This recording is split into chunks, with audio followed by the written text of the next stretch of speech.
Hello everyone, I am Gopal, an engineer who runs a logistics business in Bangladesh. For the last 6 years, we have been using electric three-wheeler for carrying commercial goods. It was going all fine until the major problem started 1 year ago. There are now more than 1 million electric three-wheelers in Bangladesh, serving at least 80 million per day. It's a cheap, pollution-free and essential mode of transport for ordinary citizens. But the electricity grid is now under extreme stress. New government rules to manage this stress is increasing the cost for vehicle users. This is threatening the survival of this clean transport system and reversing all the positive gains it has made so far. We are facing a unique climate challenge and our venture Cassetex will solve this. Cassetex is building solar battery swapping station for electric last mile transport. Our customer will no longer buy batteries, but will only pay a maximum of $0.84 per swap for the energy they use to run their vehicles. There are 1.5 million units of different types of electric three-wheelers used in public transportation and carrying goods. The energy supply market for these vehicles is valued at $1.1 billion. Our beachhead market is the 6-seater electric three-wheelers called easy bikes, which are used for public transportation. They are identical across different cities and will help us to open other segments.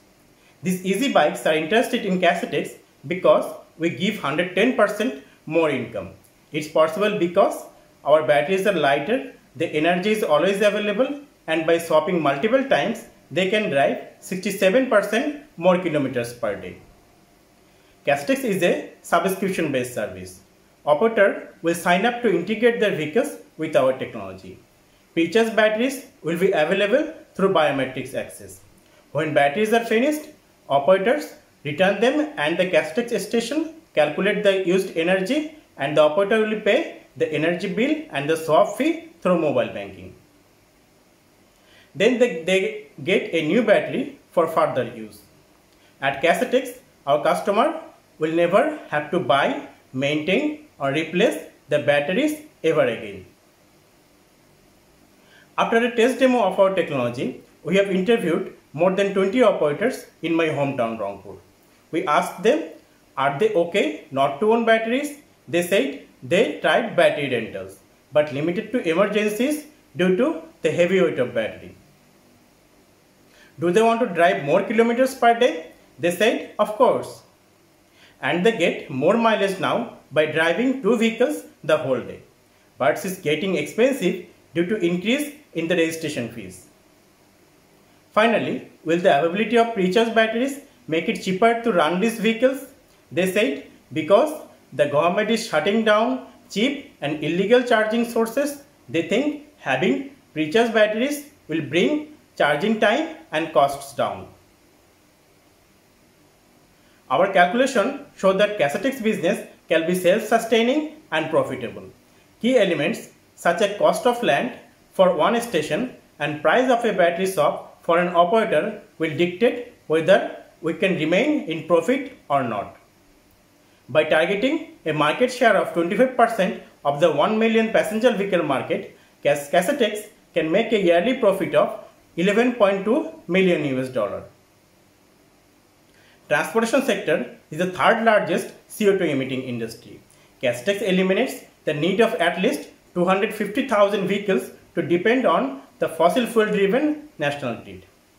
Charging the batteries with 100% solar ends up eliminating 0.47 megaton of CO2 per year. Cassetex team includes Tausif and Ahmed, both experienced in launching countrywide tech solutions, and myself, Gopal, an electrical engineer with experience in renewable energy. Our goal is to change transport energy from fossil fuel to renewable. While electric three-wheelers are already here, we dream of making it the most efficient choice of transport through mass adoption of Cassetex solar battery swapping solution. Thank you for listening. And thank you for pitching And let's have a look to the jury. And Shloka is already raising her hand, so she's very enthusiastic to pose the first question. Thank you so much. I actually think this is such a fascinating area. It was a great presentation. I obviously know about the EV market and the battery storage market basis India, but I'd love to just know a little bit more about how formal financing works in Bangladesh for electric vehicles, because that's been one of the biggest challenges in India, that electric three-wheelers, the formal financial institutions deem them as quite a high-risk investment. So how are you sort of meeting that challenge? You're right. It's quite similar to the Indian market. There is still a negative overview towards financing electric vehicles, but there is now a government push towards sort of adopting green transportation. So we know that there are a couple of financing and leasing companies that are now opening up new packages for the green market. So we are quite optimistic that in about 2 or 3 years, vehicle owners will start getting these benefits. Thanks so much. Who other jury member? Yeah, Edward. Yeah, just wondering, what do you do to the batteries when they are out of age? Right. So we have two sources of batteries. One is we are buying new batteries, and then also we are also getting and trialing second life batteries from large electric vehicles.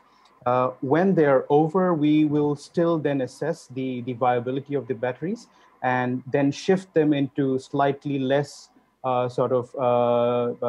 less load applications, such as solar home applications. I guess you might know that in Bangladesh, we have the largest deployment of solar homes systems. So once that, if the batteries qualify for those applications, we will then shift them into those markets through NGO partners and government partners. One more question. Which jury member wants to use the time? Andrea. Yes. What do you think is the major bottleneck right now for your company? The major bottleneck is that the lead acid battery market, which is the existing technology, is very sort of ingrained in the system. So we'd have to convince a lot of these users to move from a technology that they've already used for so many years now into this new kind of technology where they're not really owning the battery. That's the first bottleneck. The second is finding land for the solar stations. So although our station itself requires very little space, we need some space for the solar panels, which is roughly around 28 meters square. And we are targeting, say, empty warehouses for that, empty warehouses and rooftops for that. So finding those landowners willing to give away that space is another bottleneck, but we are trying to overcome that as we go. Thanks so much for your clear answers, and thank you, jury, for your questions.